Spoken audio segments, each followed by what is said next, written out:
You're gonna say that I'm on a high horse more than the next good time.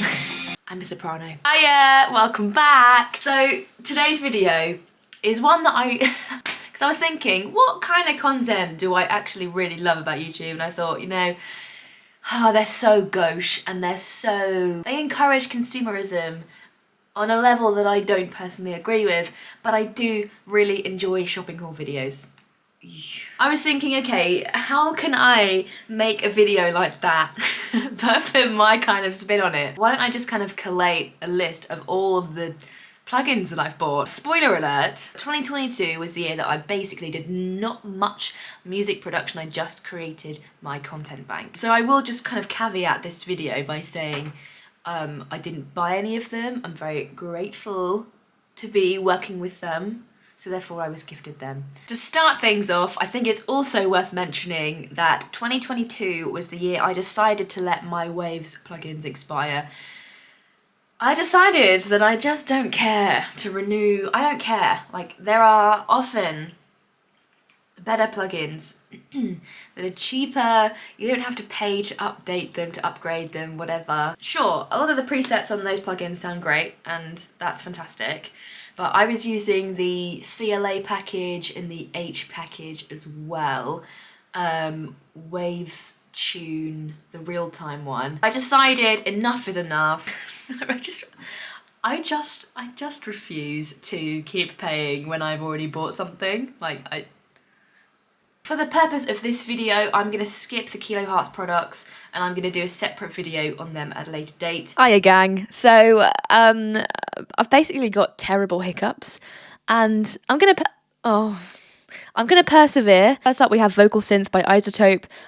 This is such a cool plugin and I have to say I was sucked in by the marketing that is like, oh, David Guetta uses this and so does this cool person and this person and they've made loads of money making music, so you can do it too if you just buy this plugin. And I was like, aha! Cool! This one I actually did before I decided to buy it. I knew exactly in my mind what the plugin did. I knew I had a song I wanted to use it for, so I downloaded the free trial only then. And then I bounced in place once I had used it for what I wanted. And then I decided, oh, this is so sick, I just want to buy it. And it was on sale, so that's why I bought it. It is a layer to the main vocal. We were friends, but don't pretend. Suddenly you need me in your life. On its own. I've moved on. I'm going to sneeze now.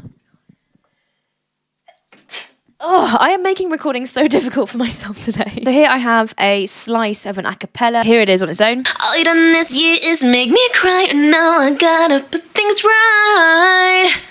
So now you can hear that there's definitely there's compression on there, there's an EQ on there, it's sounding pretty snatched already. As you can see, there are so many different things you can do with it, and when I first saw it, I was like, ew. You have the opportunity to add different effects with these 5 different sections here, and then you can go into more effects and more and more and more. They have some great presets. I haven't really used the presets, to be honest, because I kind of know the sound I want each time.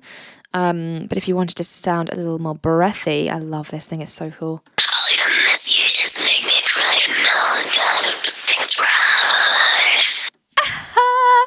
I mean, you can just imagine that as a sick layer, right? Like, that would be so fun. Visually, I really love it because you have these individual levels. So if you wanted 3 of these turned on, you get the 3 colours here in this sort of like Venn diagram situation. This is going to sound like crap, but I'm going to show you how it works. That's the level. So you can kind of get the picture of how you can mix these effects together.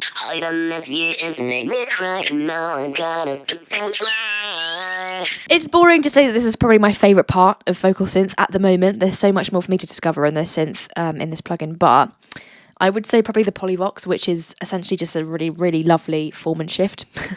And I have great form and shifting plugins already. There are other plugins, but there's something really lovely and smooth about this particular one. All you done this year is make me cry, and now I gotta put things right.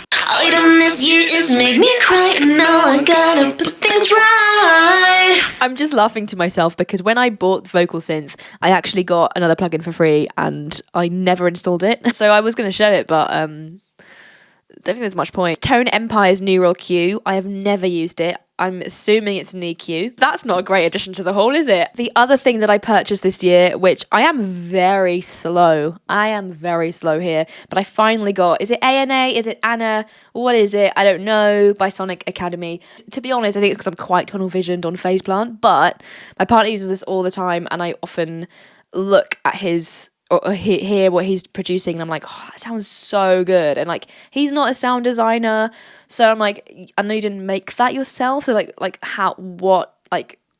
what every single, like 10 out of 10, 100% of the times, he always says he's using this synth, and it's just a preset. And I love it when synths look like this, when they have this sort of organization for their preset, particularly because you've got the rating system on the right, so that if you love any sounds, you can find them with ease. Whilst a lot of the sounds that are in the presets are not sequences, when you have the blue dots above the piano notes here, that does mean that those are actually sequences, and they're so nice. Oh my gosh, they're so beautifully put together. And I say that because a lot of the chords, for example, that the ARPs play, they're in really lovely inversions and things like that. It's just, they're really intelligently put together. So for example, let's have a little play of this one.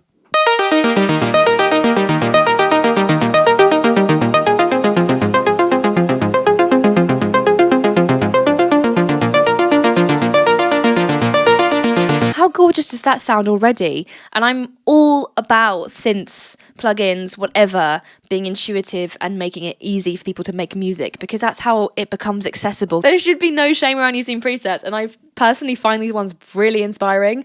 So this synth is sick, and I can't wait to use it more. So there is my 2022 haul. I really didn't buy that much, as you can see, but it genuinely is because the Kilo Hearts package gave me everything I needed and didn't really feel like I needed that much. If you have enjoyed this video, please do give me a thumbs up.